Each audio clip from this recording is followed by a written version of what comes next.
je od čokolade, bilo sendviča svi. Ali sad sve razumijem, sad već postaje mi jasna jedna stvar. Ljubav je ovaj dan, ljubav je ovaj dan, ljubav je ovaj dan, za nas, ljubav je ovaj dan.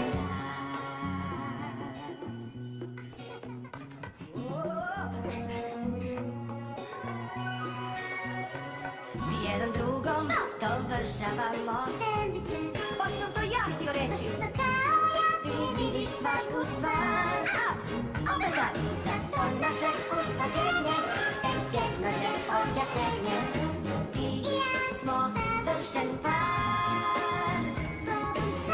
Zbogom sad prošlim javima svim, jer vodit će nas u novi žar. Ljubav je ovaj dan,